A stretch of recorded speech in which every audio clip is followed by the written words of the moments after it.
За сайн байцгаана уу? Welcome back my channel. Энэ удаагийн дугаараар та бүхэнд ядаргаа тайлах Япон шүл набе гэдэг хоолыг хэрхэн хийхээр явуулцуулна. За юуны өмнө мөөгөө дуудлын хатуу шороотой хэсгийг арчиж аваад за тэгээд дээдлийн хэсгийг угаалгүйгээр зүгээр шороог нь угаахад л хангалттай байдаг. За дуудлын иштэй хэсгийг салгаж авч жагаад ингээд нэрээр арчиж. За дээр нь ингээд гоё юм утгаар арчиж тийм гоё харагдахуйц гоё болгоно. За тэгээд мөөг бол ингээд 4 төрөл ашигласан байгаа. За доотлын натуу хэсгүүд нь авч жагаад за дараа нь бол цагаан ловон 2 см өргөдөө арчээд гадна хальсыг авч жагаад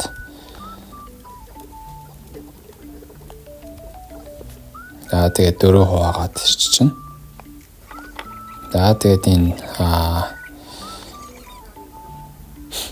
ногоонуудаа хийгээд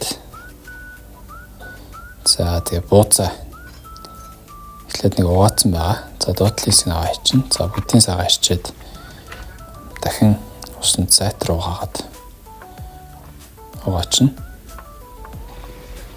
За цагаангаа нэг иймэрхүү 5-10 г гадны хальсыг аваад за жижигэн ширхтээ арчиж явчихнаа.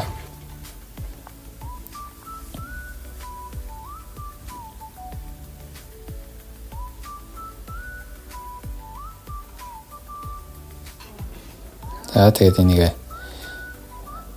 хийчин. За дахианы цээж мах ашигласан байгаа. 2 шиг дахианы цээж мах ирчээд ичнэ.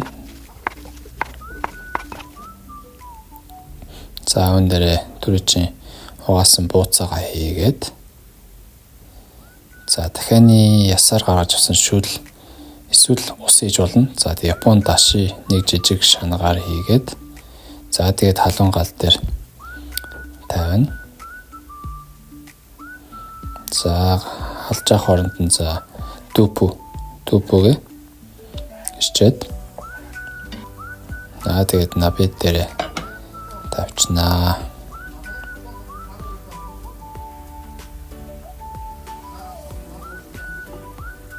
За тэгээд нэлээд сайн буцалтан ингээд хүлээн.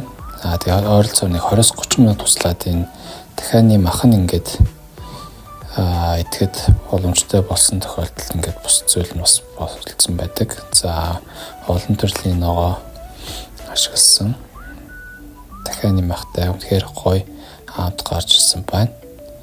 За дупу маань үнэхээр дахианы болон ногооны гоё хамт ороод үнэхээр гоё хамтагдсан. За олон төрлийн мөөг ашигласан зурлал эслэгээр баялаг маш гоё ядаргаа талхшуул болсон байна. За миний анхны бүтээл болох эрүүл ав өвчтэй ном худалдаанд гарсан байгаа. Та бүхэн сонирхоод үзээрэй. Миний сүүлийн 8 жил олж мэдсэн судалгаа болон бестселлер номууд дээр тулгуурлан 100 гаруй судалгаа ном зөв шингээсэн эрүүл мэндийн цогц хөтөч ном болсон байгаа. Та бүхэн сонирхоод үзээрэй. Анхаарал хандуулсан та бүхэнд баярлалаа баяр та.